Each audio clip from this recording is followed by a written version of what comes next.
এখানে লোকটি চুপি চুপি বিদ্যুতের ভোল্ট বাড়িয়ে দেওয়ার সঙ্গে সঙ্গে চার্জে দেওয়া ফোনগুলো ফুলে উঠতে থাকে।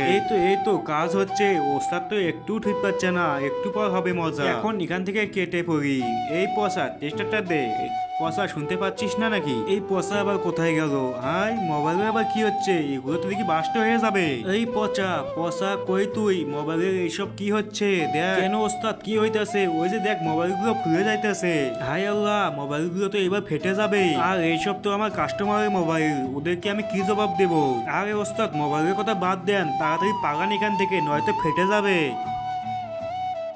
আবে এই মোবাইলগুলো এত ফুলতেছে কেন রে? ওস্তাদ, আমার মনে হয় কারেন্টের ভোল্ট বেশি হয়ে গেছে। আরে আমি তো মোবাইল চার্জই দেইনি।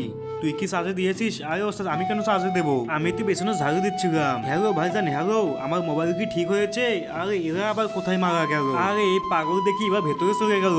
এর আবার কি হবে? ওস্তাদ, আপনি কোনো চিন্তা করেন না, দাঁড়ান, আমি এক্ষুনি যেয়ে সব ঠিক করে দিতেছি। আমি এক্ষুনি ঠিক করে দিতেছি, দেখে শুনে করিস। হ্যাঁ ওস্তাদ, এরা আবার কোথায় গেল? হ্যাঁ, মোবাইলগুলো এত খুলতেছে কেন? তার আগে দেখবো কে কে শয়তানকে হারিয়ে আল্লাহকে ভালোবাসেন। যারা আল্লাহকে ভালোবাসেন তারা ভিডিওটি লাইক দিয়ে চ্যানেলটি সাবস্ক্রাইব করে দিবেন। আর যারা শয়তানকে ভালোবাসেন তাদের কিচ্ছু করতে হবে না। আর এইসব তো চার্জিং টেস্ট করতে আসিস, আর এইসব তো ফেটে যাবে। আর চুপ কর, তুই কি মিস্ত্রি না আমি মিস্ত্রি? আপনি মিস্ত্রি, তাহলে চুপচাপ এখানে দেখে থাক। ওস্তাদ ভাবতো আমি কোনো কাজ পারি না, আজকে এমন কাজ করব ওস্তাদ আমাকে মাথায় তুলে নাচবে। এরপর লোকটি চার্জে ভুল করে কমিতে থাকে আর ফোনগুলো সঙ্গে সঙ্গে আগের মতো হতে থাকে। ওস্তাদ ভেতরে আসেন, সব ঠিক হয়ে গেছে। ঠিক আছে, যাইতেছি।